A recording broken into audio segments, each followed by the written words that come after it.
Ова е нашата млада генерација, символ на животот, символ на нашето постоење. Генерација што ќе ја продолжи и натаму усовршува нашата стварност. Тоа се тие, со своите први чекори во спознавањето на животот, млади суштества што со секој измина ден растат и се усовршуваат. Од нив ќе израсне творечки, способен човек да преземе и продолжи со градба на се она што останува зад нас.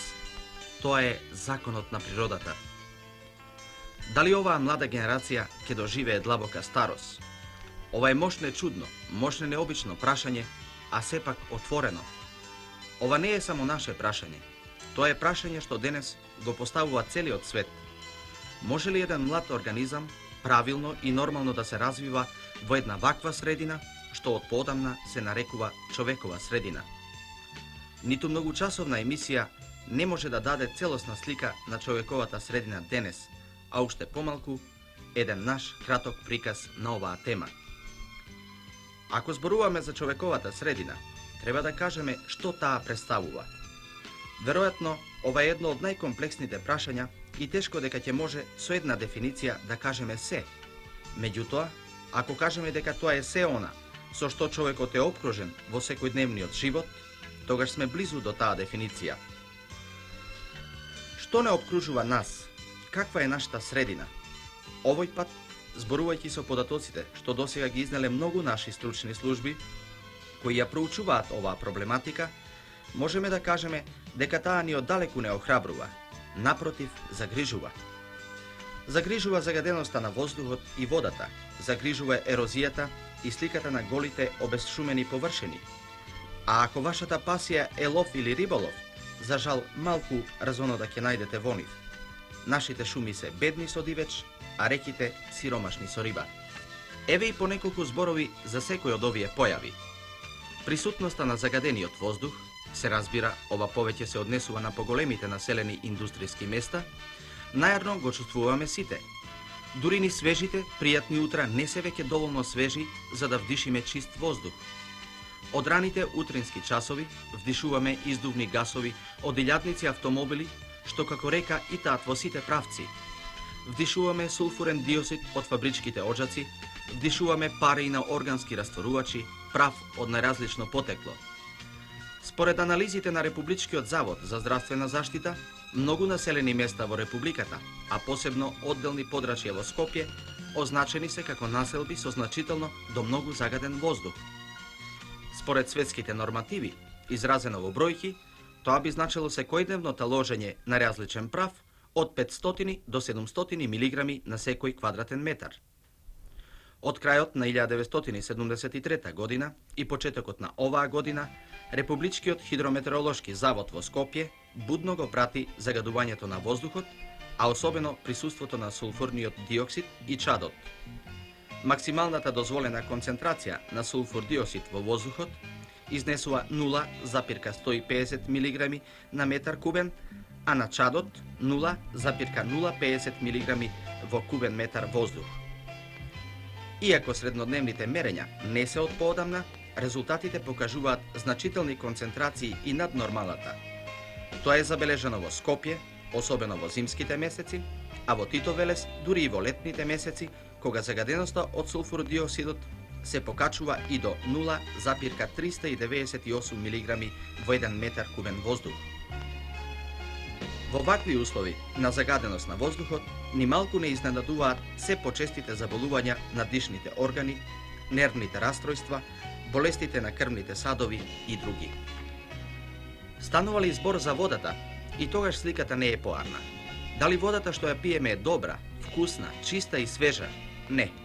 Таа, ако е од градскиот водовод, само одговара на некои стандарди за да не заболиме. Вистинската чиста вода е права реткост. Загаденоста се забележува во најголем број наши реки. Во нив, како што е познато, се влева речиси целото количество отпадоци од индустријата и постепено, но сигурно се уништува растителниот и животинскиот свет на тие реки. Покрај загаденоста на водите, особено актуелен проблем во нашата република представува ерозијата. Сериозно се грижуваат 1600 порои во Македонија, што чинат 80% од површината да биде означена како еродивна. Како резултат од нивната повремена стихиност, нашите водени акумулации секоја година ја намалуваат својата волуменска сила од 0,15% до 7%. Огромни количества, честопати и плодна земја, бидуваат однесени за секогаш. Со еродивни терени обкружени се голем број наши хидроенергетски акумулации, како што се Липково, Тиквеш, Шпилје, потоа некои хидромелиоративни системи, па дури и голем број населени места. Некогаш во минатото пловниот Вардар сега е сиромашен со вода, често го менува коритото и одзема нови плодни површини. Овие појави, она што за нив е речено и регистрирано, како и она што останува да се проучи, доволно алармантно предупредува на тоа што значи природа, што значи таа да биде користена. А ете, таа иста природа негде побогата, а негде посиромашна, несебично му давала на човекот се. Таа денес бара барем нешто од совршенството што човекот го гради и да и се врати. Бара да и се вратат шумите, што човекот без респект и размислување долго ги уништувал. Податоците велат дека во Македонија има над 400.000 хектари голини, што некогаш биле шума, а 380.000 хектари се ниска и деградирана шума. Очигледно, овие податоци зборуваат за едно крајно недомаќинско стопанисување со шумите. Досега барем на неа се гледало само како на извор за материјални користи, занемарувајќи ја при тоа сета друга многустрана корист. Ако имавме повеќе шума, ќе имавме помалку ерозија, почист воздух, повеќе и почиста вода, ќе имавме можност за повеќе рекреација и психички одмор во ова се побрзо темпо од нашиот сестран развиток. Веројатно и самиот термин човекова средина највеќе асоцира на шумата како извор на човековото здравје и здравиот дух. Еве накратко и за тие функции на шумата. Пред се, општо е познато дека секоја зелена површина представува филтер на чија површина се таложи правот, за да потоа биде измиен од првиот дожд. Уште поважна е улогата на растението во создавањето на кислородот, неопходен за секое живо суштество, но кој се троши и во голем број процеси на согорување, особено со рапидното зголемување на бројот на моторните возила. Со мерење утврдено дека за нормален живот на возрастен човек потребно е да вегетираат 5 стебла со по 150 квадратни метри лисна површина. Одовде се согледува и еден очигледен парадокс. Додека корисниците на кислородот ги има се повеќе, шумата ја има се помалку. Шумата делува и тогаш кога сме обкружени со бучава. Мерењата и овде покажуваат дека растенијата ја намалуваат бучавата, а со тоа индиректно делуваат на смирувањето на нервниот систем. Да го споменеме и незиното благотворно влијание врз смалувањето на температурните екстреми на воздухот, зголемувањето на влажноста, смалувањето на силата на ветрот и воопшто подобрувањето на локалната клима, со што таа станува многу попријатна за животот на луѓето.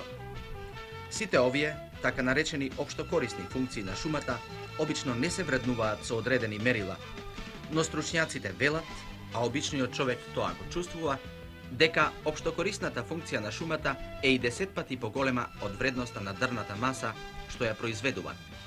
За жал, барем досега, секогаш на шумите се гледало од економски аспект. Со уништувањето на ова богатство се започнало одамна. Постојат историски податоци според кои подрачјето на Македонија било покриено со пространи шуми, во кои имало разновиден дивеч. Шумите биле не само убави, туку и богати по својот состав. Сликата денес, како што спомнавме, е сосема поинаква. Доминираат деградираните шуми. Дури, според некои, степенот на деградацијата на шумите е во тесна зависност од близината на населените места. Од тука и фактот што нашите најсочувани шуми се оние во тешко достапните беспатни горски реони. Како особено лош период за нашите шуми се означува оној по војната. Експанзијата на дрвната индустрија значеше и безмилосно уништување на наследените природно сочувани високостеблени шуми. Се сечеше повеќе од она што шумата можеше да го надополни во една вегетативна сезона. Се сечеа најубавите, особено иглолисните стебла, така што се нарушуваше и без тоа лошиот однос помеѓу широколисните и иглолисните видови.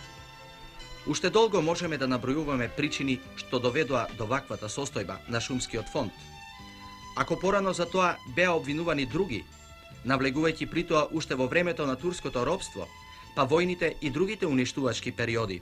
За она што е сторено по војната, оправдување секако нема. Не може да се оправдуваат се уште присутните сваќања дека шумата му припаѓа на секого и на никого. Затоа повеќе од нужно е, пред се, секој наш човек да го согледа значењето на шумата и да го менува сопствениот однос кон нив. Никогаш не е доцна да се започне со градба, овој пат со подигање на нови шуми. Првите чекори во оваа насока се веќе сторени. Уште пред неколку години се започна со организирано пошумување на голите површини. Тоа беа за почеток релативно мали, но мощни значајни зафати. Според програмата на Републичкиот фонд за пошумување на голините, во периодот од 1971 година до крајот на минатата, пошумени се близу 3500 хектари. Почетокот ветува многу. Фондот обезбедува бесплатен саден материјал, а во пошумувањето вклучени се училиштата, младината, припадниците на Југословенската народна армија, друштвата пријатели на шумите, местните заедници, работните организации и многу други. Посебно интересно, воедно и факт што радува, вклученоста на индивидуалните производители во оваа благородна акција. Користејќи ги поволните услови на фондот, многу неплодни површини, сопственост на земјоделците, ќе бидат пошумени. Тоа воедно е еден убав пример за менувањето на односот кон шумите, особено кај оние луѓе што се во нивна најнепосредна близина и кои некогаш знаеја на недозволен начин да ја сечат и уништуваат. Напорите на нашето општество да се подобри состојбата на шумскиот фонд во последно време се поочигледни, а не заостануваат ни конкретните резултати. Така, иако за годинава се планираше пошумување на 1250 хектари, само во пролетното пошумување засадени се близу 1200 хектари. Ако се знае дека есенското пошумување по обем е значително поголемо, тогаш можеме да очекуваме дека годинашниот план ќе биде двојно поголем од предвидувањата. Не смее прито да се заборави дека во оваа масовна акција се повеќе се применува современа механизација, како и најновите научни достигнувања од оваа област. Годинава, за прв пат во Југославија, кај нас во Скопје, произведени се првите садници по новата, така наречена папер пот метода. Цената на една садница по оваа метода ќе чини 40 до 50 пари, а една ваква комплетна линија може годишно да произведе и над 20 милиони садници. Придонесот на секој наш човек да ги зачуваме нашите шуми, да ја зачуваме нашата средина, влева голем оптимизам. Ако ги зачуваме и обновиме шумите, генерацијата што доаѓа по нас ќе има пред себе убав пример и ќе ни биде благодарна.